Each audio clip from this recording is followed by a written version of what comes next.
I mean, and it worked out timing-wise as far as that goes, right? We just got the Shang-Chi trailer that dropped, which I think looks awesome. But again, Marvel always makes great trailers.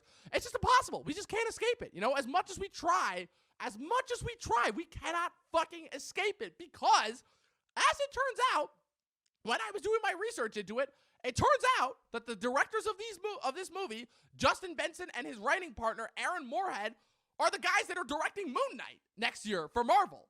So, like, talk about that, like, just in and of itself, like, what are your thoughts on, like, I'm assuming you knew, like, nothing about that before I told you, right? No, I knew absolutely nothing about that. I think it's awesome that they're a directorial team. That aren't brothers. I think that's pretty Right. cool. Side note, but yeah, no, it definitely bestows a lot of confidence in me, sort of seeing this character who in the MCU is kind of like a black sheep. He's a little bit odd, and he's sort of like a perfect phase 4 character where they're sort of reaching deep into the bag and seeing what they can bring to the table that's going to be different and offer sort of a new refreshing feel on the MCU as they're kind of they're not necessarily running out of big names, but they're going to make these smaller names like Moon Knight, who are great on the pages, sort of become stars on the big screen. And let's be honest, Moon Knight is not a star of the big screen yet. So I Right. think because of all that, man, I think, the Moon Knight of it all is really, really reaffirming watching this film because these guys, look, if there's one thing they know how to do, it's how to make an engaging movie. I think all of my criticisms are not nitpicks, but it's obvious when you know as much as we know about the industry, the way it works, the money behind it. They really did the best they could with what they had for this Synchronic project. And it's a really intriguing, sort of off kilter, offbeat type story, Synchronic, and it's got this like charm that sort of can somehow play to a lot of modern day time travel and mainstream tastes, but also I'd say it did carve out its own unique little corner of this time travel world. This sort of time travel movie fandom has been going on forever, and there's a lot of different they even jab at Back to the Future at one point in Yep. Synchronic, which I thought was pretty funny. And I thought it was actually, as much as I love Back to the Future, I was like, great points, Yeah. honestly, like Really really great really points. great points. Yeah. And so like I mean, that's you something that know Corey is. I mean, as much as we dog on Corey for bringing this way too much into Double Toasted, at the very least, he is always right, which is that, unfortunately, like, time travel, for obvious reasons, would be horrifying for black people. Like, horrible. Horrifying.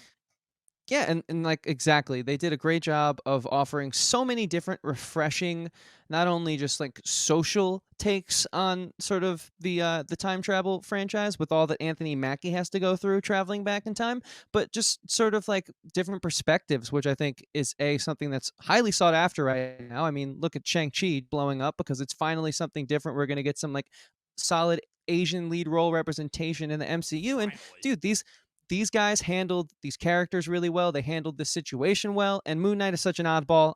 I'm feeling positive about it. Dom, take it away, man. What's your take on the whole Yeah, Moon Knight so of it? Moon Knight is an interesting character because for the longest time I always thought he was kind of just a Daredevil ripoff.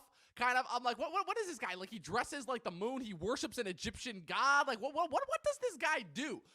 But I read some Ultimate Comics. Obviously, that's been like my primary introduction to just a majority of the Marvel characters. That's kind of the sect of Marvel that I gravitate towards the most. Obviously, just because of the inherent nature of it. And I gotta say, friggin', I really I'm gonna dig, like, if these guys can bring their take to it overall, because, like, just like with certain of the filming techniques overall that they utilize in this, it feels like it lends itself kind of a lot to, like, kind of the overall Daredevil nature that we really gravitated towards, as far as, because again, I still think that the Daredevil is the best thing that Netflix ended up doing, and kind of, with certain of the shot compositions, certain of the way that the action is filmed, obviously. I definitely think that these, and just again with how engaging their story is, because the whole thing with the character of Mark Spector or the Moon Knight is the fact that he's, and obviously, again, he's kind of Marvel's take on Batman in that he's a millionaire entrepreneur. He's got a lot of wealth. He creates a lot of gadgets.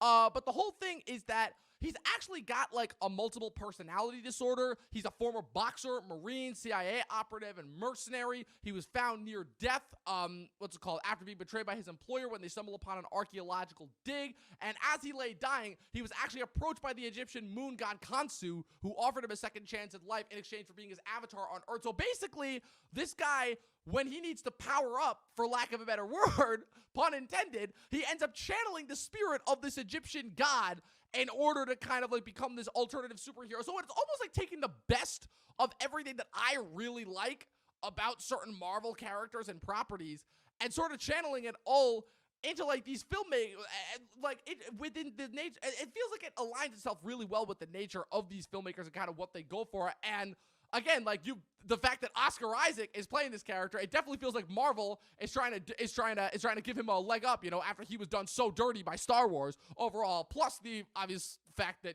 he can only be in it for 6 episodes and doesn't actually have to like commit to anything else if he doesn't want to, even though he probably will, because let's face it, that Disney money is way too good to turn down. But like, what's your take on the Moon Knight of it all? Yeah, no, for sure, man. I think let's just look at the facts here. This director has been praised by Guillermo del Toro, which love him or hate him, he clearly makes very Toro. interesting stylized films that, yeah, that's what I said, Toro, that polarize and polarize and sort of capture the pop culture in the moment they're released. And so, love him or hate him, I think that these guys have garnered the respect of some pretty popular people. And let's just also think about the fact that he worked with some big stars in this film, and they really sort of, I think, meshed well with the roles, with the characters that they were cast for. Both of them rather, because they're a directorial team. And so I feel confident in their ability as filmmakers off of this movie because, again, like we established the world building, we got in and out, we had a enjoyable ride. It's just, I think, really what I'm going to equate it to, the reasons where this movie falls short, is I'm going to say it's got to be a lot of budget. It really has to be a lot of the budget. An indie film has to also factor their budget into the marketing and to all that stuff. So it's like they don't have like extra companies coming in like these studios do for each part of the process. They got a budget, they got to distribute it across the entirety of it. And so with that being said, man, having these guys have that endless unlimited Marvel money with the character like Moon Knight, who I think kind of speaks to the synchronic of it all, where this is a weird kind of off-kilter story. It's something we know, it's something familiar, it's Marvel, but then it's also like something we know, something familiar in Limitless and in Project Power with these pills that give gifts, but then these guys had like something different that they offered over here. So I'm hoping they do that with Moon Knight because the character is just so ripe for the picking when it comes to that. Yeah. We'll see. We'll really Yeah, see. we'll But see. I'm going in fully confident off of Yeah. watching just this one movie from these guys. Me too. And like we keep saying, we know that obviously Marvel are incredible marketers, and we know that they are obviously way better at putting all their stuff into their trailers and their actual movie products and how their movie products can end up being generic. But like even in the last couple of years, right, with their movies, we have gotten Black Panther and Captain Marvel in the same instance, obviously, besides the big team-up movies, as something as silly and little as Ant-Man and the Wasp. And they are seemingly continuing to diversify their plate, right? As we're getting Shang-Chi and Eternals this year, right? Before we dive into some of like the bigger genre fare this year. So that to me is still the stuff that I look forward to seeing the most from Marvel, is how they continue to change up, how they continue to diversify up the different types of talent that they can bring in order to continue to tackle these gigantic parts. Because again, whether we like it or hate it, at the very least, Marvel is still providing jobs in the industry, which is something that is in very, very short supply still, even in the post-COVID days, just because of like how streaming has shifted and kind of made a lot of things more disposable overall. So at the very least, just from a production behind the scenes standpoint, the fact that these guys can get a shot like this after making something this small that is seemingly like would not have gotten any attention otherwise in like any other sphere or any other year, but the fact that they can make something this small and then get onto something like Marvel, again, that just shows like that those are the elements of Marvel that I gravitate towards, right? So how somebody who we love on a sitcom that pretty much only people we know watch with Kim's Convenience can then go on to become the next Marvel superstar. That's the stuff that I really enjoy that Marvel does.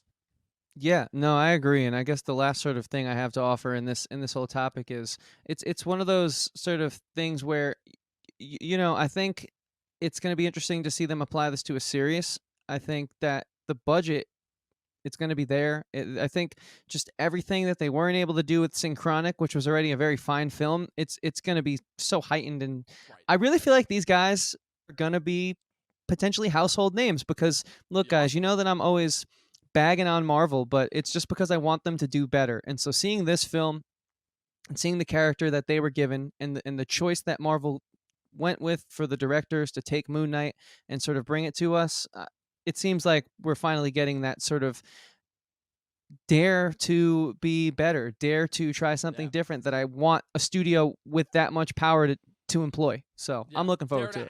Dare to actually try to be experimental overall, you know, with their different stories. Yeah. And I'm hoping that even if for whatever reason this doesn't go the way that we want, if anything, it gives these guys the springboard that they desperately need in order to go off and do their own. Because, like, another fun fact of, obviously, Marvel, that just, you know, as far as some good that Marvel can provide, which is that Nia DaCosta, who is the director of the upcoming Candyman reboot, who has also been tapped to direct Captain Marvel 2, replacing Anna Boden and Ryan Fleck, she's outward stated that that she was heavily in debt for student loans after coming out of film school, and then her getting the Marvel gig allowed her to repay her student loan debt. So, I mean, there you go. Hell yeah. Like, in these times, man, you gotta love that. Exactly. Like, everyone on the internet likes to pretend that money is the source of all evil, but, like, guess what? We still need it in order to pay bills. So, before we move on to our final segment, of course, let us know your thoughts on the Moon Knight of it all. Let us know if you're looking forward to Moon Knight, obviously, in comparison to some of the other Marvel TV shows and movie properties that were announced overall. Let us know if you guys think that these guys that did Synchronic, whether their style will lend itself well